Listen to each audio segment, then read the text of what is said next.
Kerala reader English class 7 unit 2-ലെ രണ്ടാമത്തെ ഭാഗമായ ഫോറിൻ ലാൻഡ്സ് എന്ന പദ്യത്തിൻ്റെ മലയാളം എക്സ്പ്ലനേഷൻ വീഡിയോയിലേക്കാണ് നിങ്ങൾ വന്നിരിക്കുന്നത്.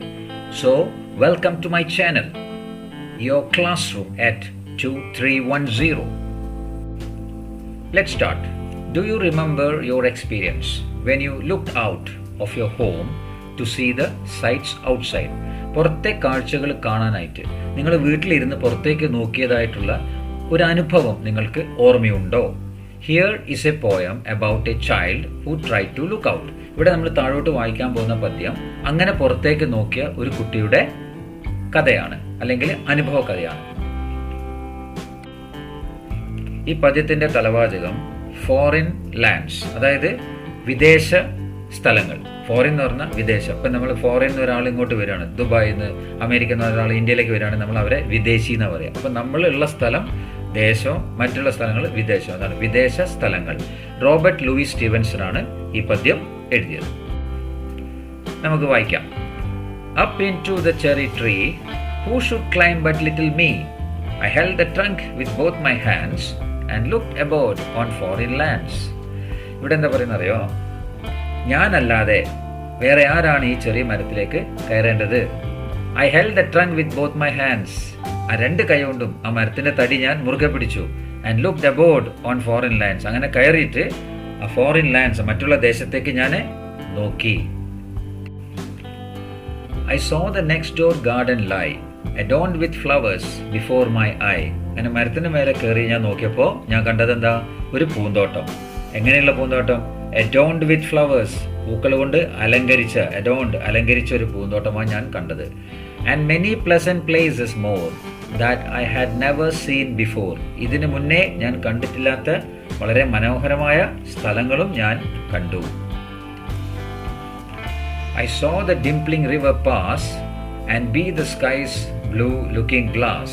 അപ്പോൾ ആകാശത്തിൻ്റെ ഒരു നീല കണ്ണാടിയിലൂടെ നോക്കുന്ന പോലെ തോന്നി. ആകാശം അത്ര ക്ലിയർ ആയിട്ടുള്ള നീല നിറത്തായിരുന്നു. എന്താ എന്നിട്ട് കണ്ടത്? ഡിംപ്ലിംഗ് റിവർ പാസ്, ഒരു നദി ഒഴുകി പോകുന്നതാണ് കണ്ട്. പക്ഷെ അത് എങ്ങനത്തെ നദിയായിരുന്നു? ഡിംപ്ലിംഗ് റിവർ, അതായത് അവിടെ എവിടെയായിട്ടൊക്കെ ചുഴികൾ ഉണ്ടായിരുന്നു. ഓക്കെ, ഈ ഡിംപിൾ എന്ന് പറഞ്ഞാൽ ചുഴിയാണ്. നമ്മൾ ചിരിക്കുമ്പോൾ നമ്മളെ ചീക്സിൻ്റെ രണ്ട് സൈഡിൽ ഇങ്ങനെ നുണക്കുഴി വരൂലേ, അതിന് ഡിംപിൾ എന്നാണ് പറയുക. അപ്പോൾ അതുപോലെ ചുഴികളുള്ള ഒരു നദി ഒഴുകിപ്പോകുന്നതായിട്ട് ഈ കുട്ടി കണ്ടു. The dusty roads go up and down with people tramping in to town. അങ്ങനെ ഡസ്റ്റി റോഡ് എന്ന് പറഞ്ഞാൽ നല്ല താറൊക്കെ ഇട്ട് നീറ്റാക്കാത്തതായിട്ടുള്ള റോഡ്, വെറുതെ മണ്ണുകൊണ്ടുള്ള റോഡാണ്. അപ്പോൾ അങ്ങനെ ഡസ്റ്റി റോഡാണ് അത്. ആ റോഡ് അങ്ങോട്ടും ഇങ്ങോട്ടും ഒക്കെ പോകുന്നുണ്ടായിരുന്നു. With people tramping in to town, ആ വഴിക്ക് ആൾക്കാരൊക്കെ ടൗണിലേക്ക് പോകുകയായിരുന്നു. ട്രാമ്പിംഗ് എന്ന് പറഞ്ഞാൽ സഞ്ചരിക്കുന്നുണ്ടായിരുന്നു. If I could find a higher tree, farther and farther I should see.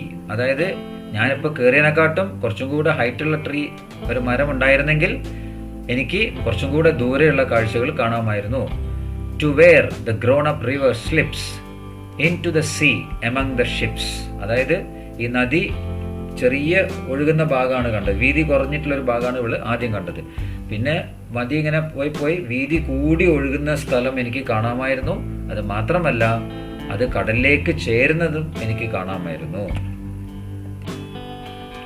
To where the road on either hand lead onward into fairyland. Either hand എന്ന് പറഞ്ഞാൽ രണ്ട് വശത്തേക്കുള്ള റോഡുകൾ എങ്ങോട്ടാണ് പോകുന്നത്?